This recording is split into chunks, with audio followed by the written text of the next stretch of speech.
This might be somewhat of a lukewarm take, I think, but I'd argue that objectivity doesn't really exist if you're reviewing something. There are some objective things that you can say about games or movies or something like that, but if we take games, then you can tell how well it runs or how janky the controls are, even though if you take the janky controls, that can sometimes be intended and help the game. You can also judge the gameplay itself, but I think that's only viable when the game is a sequel to a different game, because then you can actually tell if the gameplay has gotten worse or not. Even though that might just be your interpretation of worse, but other people think it's better or the other way around. So I guess you can say that's a gray area. In every other criteria though, it can be a movie or a game. I'd argue you cannot objectively review something. There's always some subjective opinion in it, and even IGN agrees with me on this, if that tells you anything.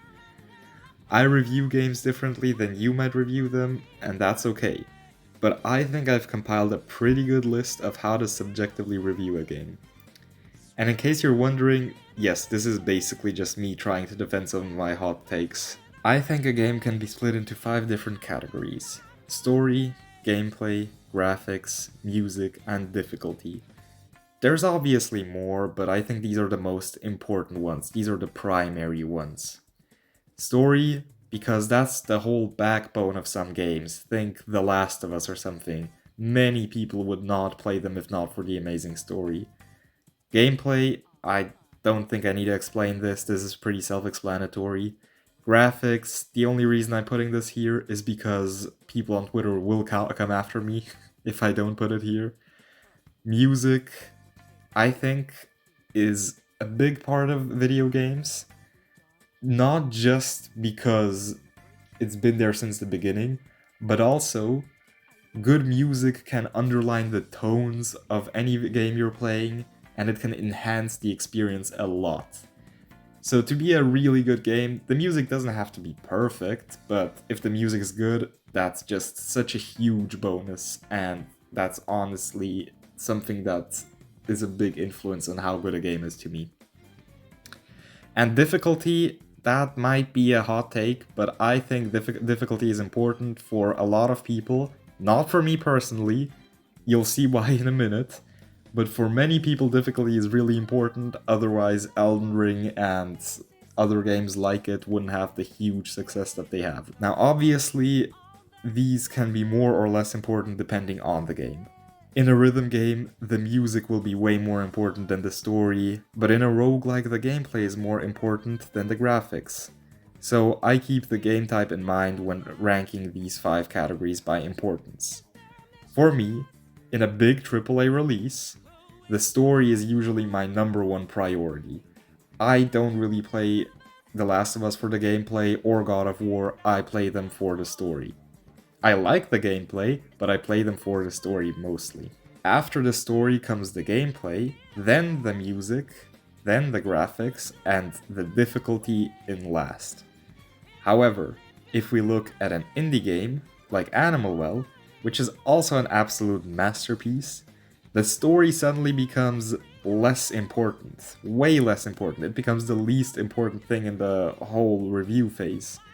But the gameplay is now the most important part instead of the second most important. I think if we want to be objectively subjective, if that makes sense, we're going to assign a point value to each one of these from 1 to 5. So if you thought the story was amazing, then the story's gonna be a 5.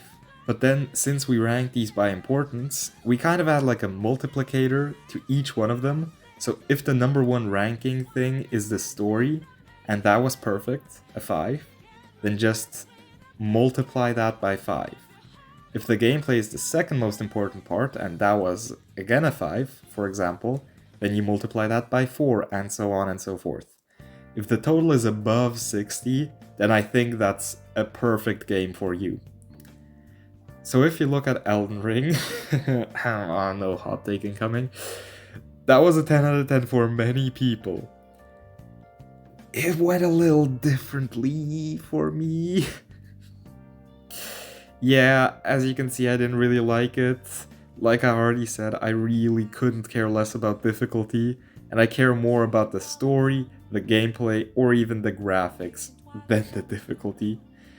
If the game requires more than one brain cell to beat, then that's perfect for me, and if it's deeper than, I don't know, jumping sushi, then I'm fine with it. This is why I think that checking out a game beforehand, be it through reviews or just gameplay, maybe even trailers, is very important, so you know what you're getting yourself into, unlike me with Elden Ring. But then, if we go over some more examples like Persona 3 Reload, I went into that blind. I never knew what a Persona 3 was before, so playing that for the first time, the story was absolutely masterfully crafted. The story was a perfect 5 for me. The gameplay, I mean, it's turn-based, yeah, I really like turn-based combat, so that's another 5 for me right there, just because the mechanics it adds are super satisfying.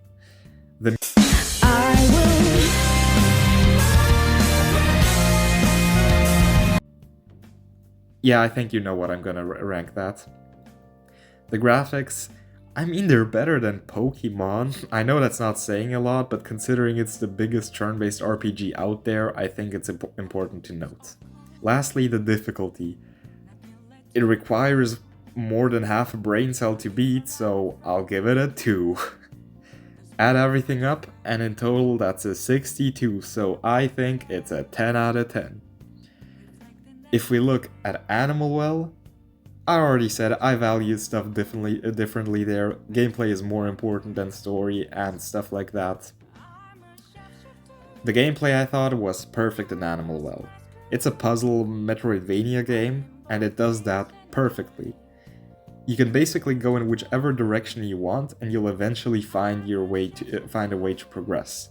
And I am terrible at orientation, so this was actually so good for me. You'll always know where to go, and even I could actually find my way around, because the map also isn't overly huge, unlike some other games which people love. By the way, RIP Silksong fans, I know that Xbox Showcase really took you guys out. This video was really me just explaining some of my opinions and takes, but I think this is a good way to review games subjectively.